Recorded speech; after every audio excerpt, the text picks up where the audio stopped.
Hello, and welcome to the latest episode of Be Sustainable, UCM's podcast around sustainability in the built environment. With me today is Adrian Tagg. Adrian is the lead for building surveying at the University of Reading, where he lectures in building pathology and commercial surveying practice. Alongside his academic role, Adrian continues to work in practice with his consulting firm TechDD Limited, having previously held various industry roles in London, Germany and Brussels.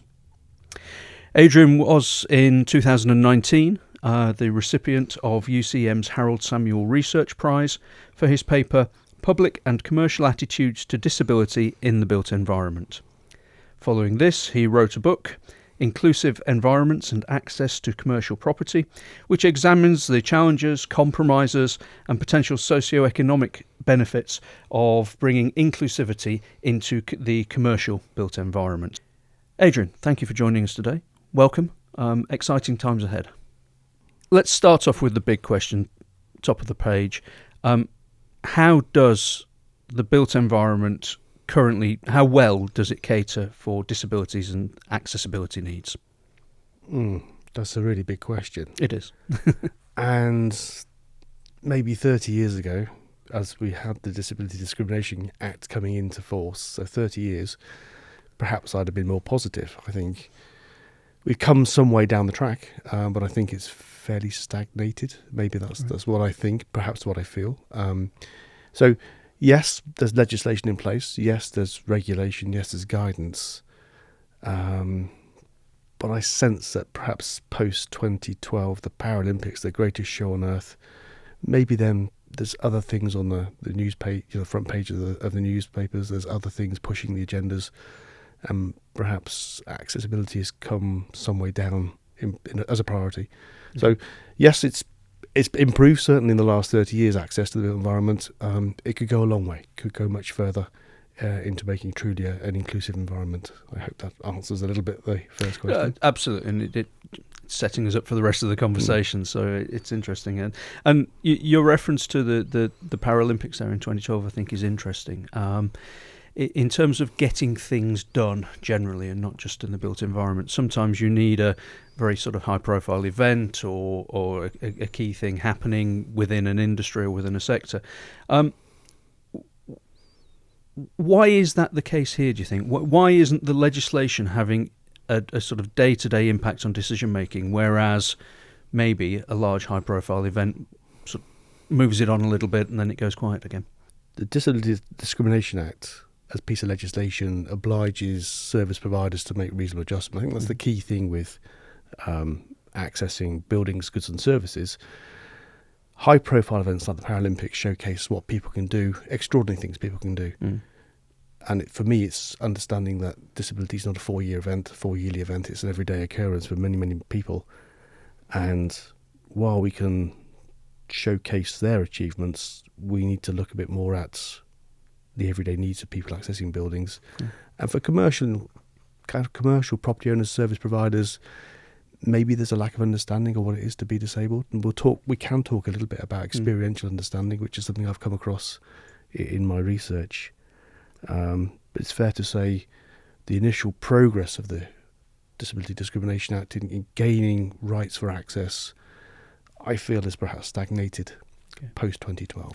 Do you think the phrase reasonable adjustments is unhelpful to a certain extent, in that it isn't necessarily, I'm thinking about a new building, it's not requiring that detailed level of consideration. It's, we can build a building and then we can adjust it afterwards. And obviously an awful lot of our building stock is historic, so that is where adjustments are more needed. Is that not helping? And then we're talking about adjustments rather than building in accessibility. Yes, so the term reasonable adjustments in itself is difficult to define. What's reasonable for me, for you, reasonable for someone that's blind, or reasonable for someone that's in a wheelchair is completely different. So we need to differentiate between new build. A new build should be fairly compliant with respect to current building regulations. Adopting change, retrospective, fitting out for adjustment is definitely a compromise. And then I've tried as best I can to define reasonable adjustment in my own research and subsequent publication of the book, perhaps you have to look at what's reasonable for users and what's reasonable providers, and come to some kind of compromise in the middle is what to find. Reasonable based on perspective. Yes, of course. Yeah. Let's go a little bit into that sort of experiential evidence that you were finding as part of your work, and I'm interested in how adjustments can be made to cover what is a vast range of disability and accessibility needs. How can an architect or a contractor or somebody who's working on fitting out a building actually start to accommodate this range of needs? Yeah, that's a really valid point, and I'm really conscious of this. So experiential understanding is your experiential understanding of disability. People have said to me and criticised me, they said, listen, how can you write about access and disability when you yourself are not disabled? I really get it, huh? I mean, my experience is, for a number of years, I looked after someone with disability, a wheelchair user. So unless you're disabled or you're looking after someone who's disabled or caring for someone with a disability, you really don't understand what it is to try and get access to commercial properties, goods and services. So that's the experiential understanding of it. Those that don't have an experiential understanding of disability, so who aren't disabled or caring for someone, have to rely solely upon what is published in legislation and guidance. We have building regulations, we have British Standard 8300, which are very good documents, but particularly with the compromise associated with the reasonable adjustment, unless you know what it's like to be disabled and experience that, it's very difficult to implement what you think might be right. So we're driven by what is published in guidance and legislation. To what extent does the industry already engage with disability groups to understand that, or are they working from the regulations and from a book rather than consulting? Yeah, I would say the nature of construction, property legislation, it's conforming to what is in a checklist, conforming to what's published. And the research led me to speak to organisations and charities representing disabled people, and the feeling from that side of things is they're fed up, they're despondent, they're angry. They don't understand why perhaps they're not listened to in the context of developing design. Having said that, we understand that British Standard does rely upon experience of people who have disability, who contribute to the documents. But I think then what we tend to go with in regulation is, it's a checklist. Does it comply? Does it not comply? And increasingly, there's a willingness only to look at the legal minimums. We see it in other areas, sustainability and stuff like that. Yeah. What is the minimum standard, rather than going above and beyond? And that's something I found. Yeah. It's a theme that we come across in a number of the areas. So we're talking about the Building Safety Act, we're talking about other pieces of legislation, how that should be the starting point, not the finishing point. That should be the baseline and not the aspiration in this. And I think, it's probably true of all of them that there are good actors and less good actors in the construction industry around working within that legislation. But I think what I've said in my publication and in my book is, I've called it the fire door approach. If legislation requires you to put a 30-minute fire door at a certain cost, then you're not going to put a 1-hour fire door. You don't necessarily see the benefit of that, the cost benefit. With accessibility, if you go above and beyond the legal minimum, you're just improving access. So it's that kind of drop the fire door approach, drop the kind of legal minimum, and look above and beyond to facilitate greater access, which is a commercial win, but it's also a win for society. And that's what I've tried to sort of, the message I've tried to convey within the publication. This one, the first publication with the Harold Samley Research Prize, a subsequent second publication looking more at disability-specific access requirements, and then, of course, publication of the book is to try and encourage those commercially to go above and beyond the legal minimum. It doesn't work anymore. Carrot and stick, the stick approach doesn't work. We'll punish you, we can take action under legislation, whereas carrot is much more of an incentive. If it can be commercially viable, then it's likely to succeed. Yeah. And has all of this become more difficult in the post-pandemic world where previously 9 to 5, Monday to Friday, buildings were full, and that's just no longer the case for the majority? Is that deprioritised this, do you think, in some people's eyes, or just made it more complicated? I think post-pandemic, it's off the news agenda. If you pick up the average online news site, almost every day, certainly every week, there's an article about an access issue, what would be a breach of the Equality Act. So, yes, part of it is it's no longer seen as a priority in terms of news, and there are other really pressing issues globally that need to be addressed. I recognise that. So there's that. There's the concept of being remote, I suppose, from a work perspective. If anything, being able to work from home with necessary adjustments to your equipment or the way you work would certainly benefit those with mobility issues getting into an office. I can understand that. But in the terms of what the pandemic gave us, at the end of that, people recognised the need to come back into the town centres, the city centres, to socialise, to meet and do stuff. So in many ways, a completely separate subject. We have the death of the high street and the regeneration. Very much the high street is a place to socialise. If you look at what's changed in high street retail, is very much experiential activity. We're talking cafes, coffee, bars, hair, nails, whatever, stuff you can't do online. And actually making those places more inclusive for access and as service providers it would be a benefit as well. So yeah, the pandemic definitely shaped the way things have changed for the working world, but it's made the high street much more, the need for the high street to be accessible in a much more important sort of context. Okay, interesting. A lot of what you've just said is is applicable to the entire population, not just those with accessibility needs. And one of the other things that we find ourselves talking about increasingly is how the built environment can influence well-being generally, whether that is a sense of community or the sort of social aspects that you're talking about. Do you think that one of the opportunities in terms of promoting accessibility issues is actually positive for the entire population, that we could broaden it out and look at well-being across those with accessibility needs and those without? I've no doubt in it. A truly inclusive environment is a benefit for society.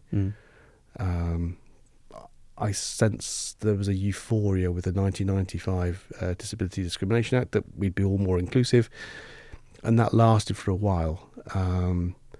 But if you look at your own friends or your family, if you have elderly relatives, being able to find places you can take them, you can go and eat, you can enjoy, you can socialise, definitely improves. Is for the well-being of society. I would say definitely. I kind of get that. So yeah, I think so. If we can make things truly accessible, I mean, obviously, what we're talking about in terms of accessibility, many people think of wheelchair access. That's just one percentage or one sort of area of access need.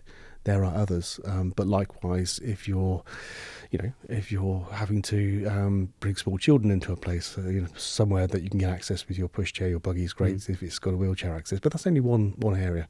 Yeah. It's much broader than that. Yeah, definitely. There's a range of recognised sort of disabilities or impairments is definitely quite diverse. Yeah. So making that fully accessible is a real benefit for society. Yeah. Absolutely, and I think that range of disabilities is part of the challenge in making adjustments. So somebody who is visually impaired has a very different kind of requirement from a building than somebody, as you say, who requires wheelchair access but doesn't have the same visual or auditory impairment or something like that. Yeah, one thing I've learned, if you sort of, as I say, put your neck out or stick your head above the parapet and start to talk about disability, is you invariably, I'm not say upset someone, but it's a passionate subject. You can't just focus on one disability. it is one more important than the other, but definitely that the diversity and the need to recognise the complexity of it, which is if you adopt a wholly inclusive approach. My second research very much looked at disability-specific requirements and why should a one-size-fits-all kind of policy work when we should have individual disabilities.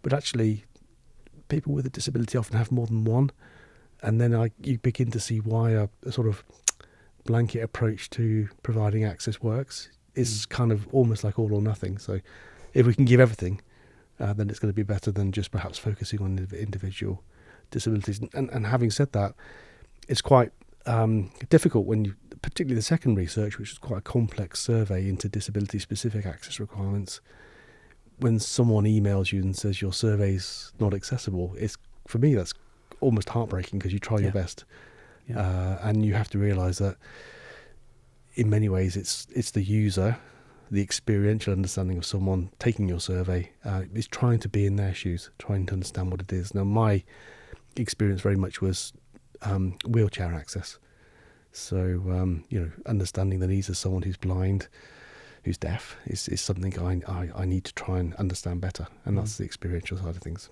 Yeah. Okay. You mentioned earlier on the distinction between those who build buildings and service providers within and their role within this. Do you want to expand on that a little bit? Yeah, so those that build buildings, renovate, are obliged to follow planning and building regulations, which includes the need to foresee access requirements. But in the kind of commercial world, we have those that build, effectively they're sold on to people investing in property who would looking for tenants, and then it's the tenants who are the service provider. So you may have a mixed-use development, could be offices on the upper floors, it could be retail on the ground floor. Each one of those service providers has an obligation to make reasonable adjustment to facilitate access to goods and services for those with a long-term substantial physical or mental impairment that affects their ability to do day-to-day activity. So there's a disconnect between those building and the actual end users. They may see it just as an office use, whereas the actual end user as an office service provider for customers and clients should think about providing an inclusive environment. So that's covered on the Equality Act, whereas the new build and renovation is covered by building regulations. The two things are very different. And presumably within that, when we're not looking at a new build, the older the building, the harder it is. At a point where you are particularly undertaking incremental change rather than a large-scale renovation of a building. Yeah, it's extremely challenging. And in the second research I did, effectively I gave people with disability the option to look at a range of what we would call reasonable adjustments, and then what was essential for access, graded off best practice, which is British Standard 8300. And of course, those with disability want gold standard. They want the best possible access, which is really not always the case when you're working with an existing building. There invariably has to be a compromise, and then it's what's a reasonable compromise or reasonable adjustment that suits both parties.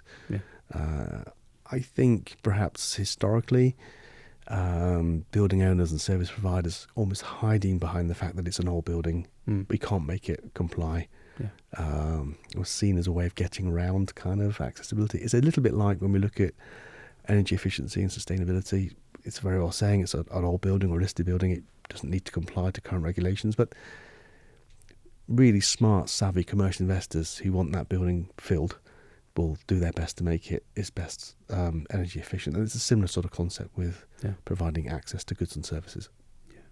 There's one sort of type of headline that you see reasonably regularly is where an old building has been refurbished and they have put in a ramp for wheelchair access, but it's around the back door because it was a bit inconvenient to put it at the front because of long-standing stairs or something like that. And that compromise, I suppose, it's where the line is drawn on that compromise between simply meeting the requirement and actually meeting the needs of the individuals. Yeah, I suppose some may perceive an entry to the side or the rear of a building is treating people with disabilities almost as second class citizens. But I think when we look at something that's inaccessible, we have to sort of ask ourselves whether we can remove that barrier, whether we can alter that barrier, whether we can provide an alternative. There's a number of sort of points you can go through to facilitate access, and I sense that so long as it wasn't too much of a long way around the back, that actually people with access issues would be more welcoming of the fact they can get in than they can't. And that's the compromise.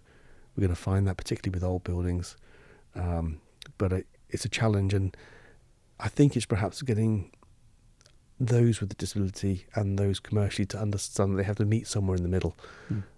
It is difficult to facilitate current standards to old buildings, but it's conveying that message is perhaps the important part. Yeah. So you mentioned already that during your research you talked to a number of charities and stakeholder groups.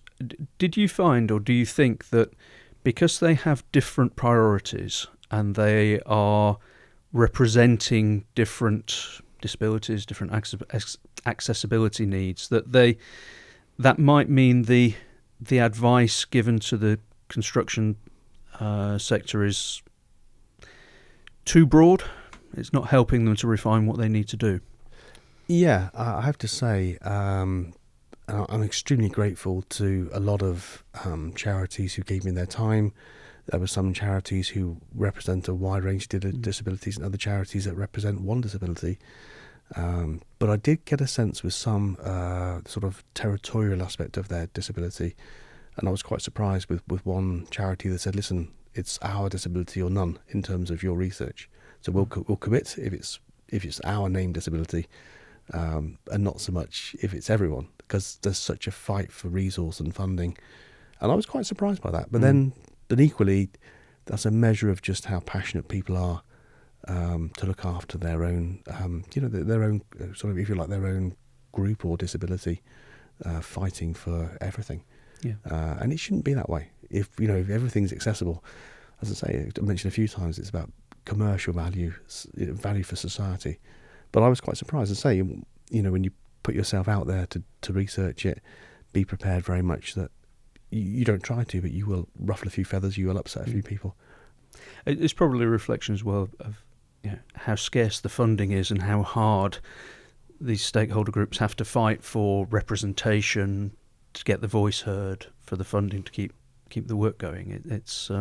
It tells us something about the environment they're operating in. Yeah, that is very much so. And I think that's a sort of post 2012 Paralympics. What was the change? Really, those with disability didn't feel a great deal of change. And there's lots of research in this area. Yeah. We call it the perception gap. There's something that's quite a lot of evidence of that as well. Yeah.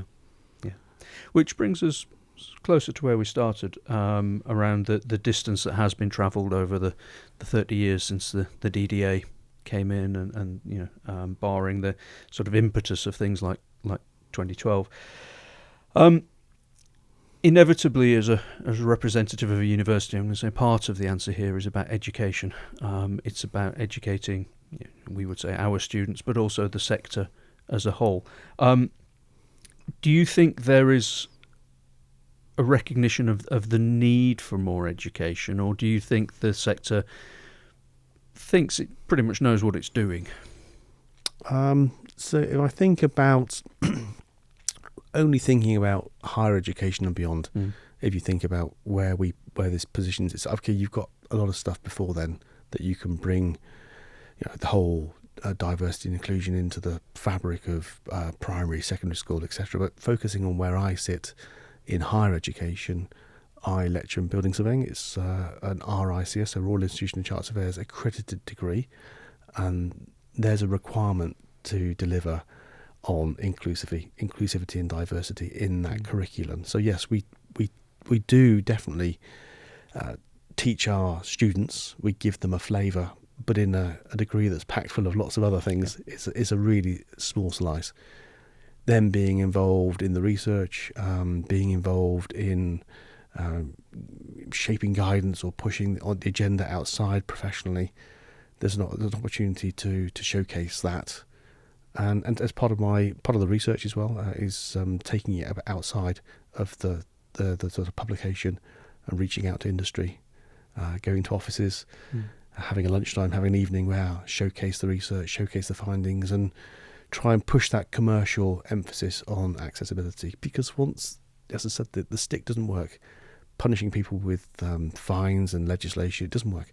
But encouraging organisation that this is worth making money, if you like. I mean, making money sounds quite crude, but providing accessibility improves, people accessing goods and services, improves commercially the viability of change. Once people realise that, then it's a no-brainer. Yeah. So definitely that front-end education, definitely at university, then pushing it post-grad is important. Yeah. Okay. Thank you.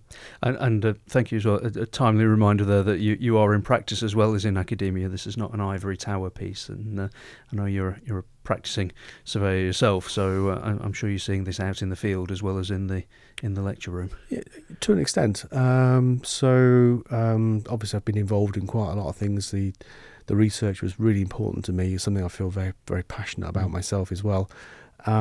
But I've also been involved as the lead author for the RICS Global professional standard, which was the Plan for Preventive Maintenance. And part of that was putting a paragraph or two in that document. So when doing maintenance, we should consider accessibility.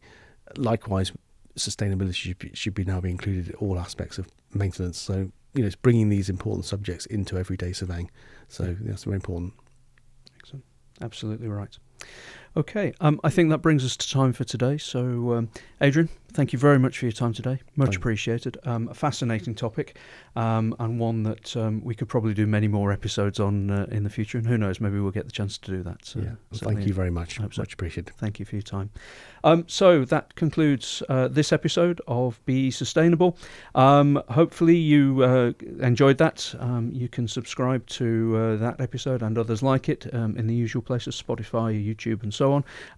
And hopefully we'll see you again soon. Thank you.